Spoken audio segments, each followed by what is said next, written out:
अगर आपको अपना कल बदलना है तो विपरीत परिस्थितियों के बावजूद मेहनत करनी पड़ेगी। अगर आप ऐसा नहीं करते तो ये परिस्थितियां आपका कल लिखेगी। प्यारे दोस्तों, इसी के साथ ही एक बार फिर आप सभी का हमारी आज की इस वीडियो में स्वागत करते हैं। दोस्तों, आज की इस वीडियो में हम 73 की ऐसी बातें आपको बताने वाले हैं जो आपके जीवन में, आपके जीवन जीने के लिए बहुत ही उपयोगी होने वाली है। प्यारे दोस्तों, यह बातें हम आपको तितर और समुद्र की एक छोटी सी कहानी के माध्यम से बताने वाले हैं। अगर आपको भी यह बातें जानना है तो यह वीडियो को अंत तक अवश्य देखिए। इसी के साथ ही मैं आपसे गुजारिश करना चाहता हूं, अगर अभी तक आप हमारे चैनल में नए हैं तो हमारी चैनल जेपी फैक्ट वॉइस को सब्सक्राइब जरूर कर लेना। प्यारे दोस्तों, शुरू करते हैं हमारी आज की इस कहानी को। समुद्र तट पर तितर का एक जोड़ा रहा करता था।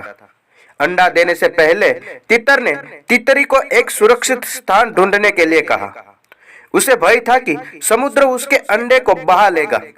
तितर ने कहा, प्रिय, हम लोग यहाँ बहुत समय से रहते हैं। तुम निर्भय होकर अंडे दो, चिंता नहीं करो, सब ठीक होगा। तितर संतुष्ट नहीं हुई। उसने तर्क दिया, चांदनी रात में जब ज्वार आती है तो सब बह जाता है। तितर ने समझाया, यह सही है, पर समुद्र हमारी संतान को हानि नहीं पहुंचाएगा। तुम निश्चित होकर अंडे दे दो। समुद्र ने तितर की बातें सुन ली और सोचा, इतना छोटा पक्षी और इतना गर्व, अभी मैं इसके अपनी शक्ति दिखाता हूँ। तितरी ने अंडे दिए। जब दोनों भोजन की खोज में गए तब जोर की लहर आई और अंडे बहा ले गई। लौटने पर अंडे न पाकर तितर विलाप करने लगी। मैंने पहले ही कहा था कि समुद्र बहुत शक्तिशाली है, देखो हमारे अंडे नहीं है। तितर चिल्लाया, चिंता मत करो प्रिय, मैं समुद्र को पी जाऊंगा, उसे बता दूंगा कि मैं कौन हूँ, उसे सीख देकर रहूंगा। तितर ने उसे समझाते हुए कहा, प्रिय, तुम ऐसा कह भी कैसे सकते हो? तुम इतने विशाल समुद्र से युद्ध नहीं कर सकते हो। चलो हम लोग राजा के पास अपनी समस्या लेकर चलते हैं। सभी पक्षी मिलकर पक्षी गरुड़ राज के पास गए। गरुड़ सभी के साथ अपने स्वामी भगवान विष्णु के पास गए। उन्होंने भगवान विष्णु से प्रार्थना की, प्रभु मेरे साथियों की मदद कीजिए, निर्दयी समुद्र ने इसके अंडे ले लिए हैं।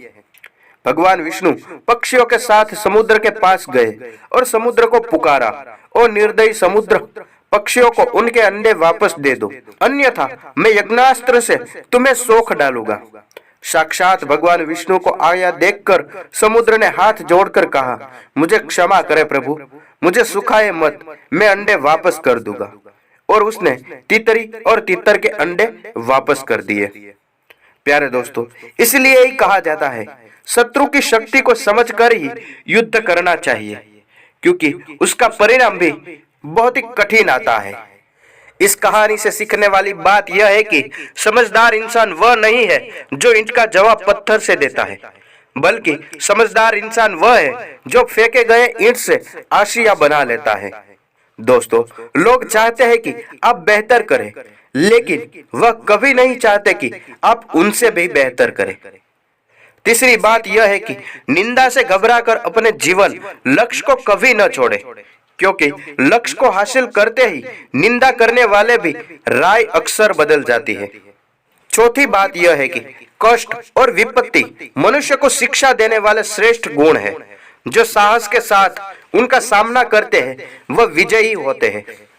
पांचवी बात यह है कि कुछ अलग करना है तो भीड़ से हटकर चलो। भीड़ साहस तो देती है लेकिन पहचान छीन लेती है। पांचवी बात यह है कि कुएं में उतरने वाली बाल्टी यदि झुकती है तो भरकर आती है। जीवन का भी यही गणित है, जो झुकता है वही कुछ न कुछ प्राप्त अवश्य करता है। छठी बात यह है कि हमेशा शांत रहे। जो जीवन में खुद को बहुत मजबूत पाएगा, जैसे लोहा ठंडा रहने पर बहुत मजबूत होता है, लेकिन गर्म होने पर उसे भी किसी आकार में ढाल दिया जाता है। इसलिए कहा जाता है कि हमेशा शांत रहे, ज्यादातर गुस्सा नहीं करना चाहिए।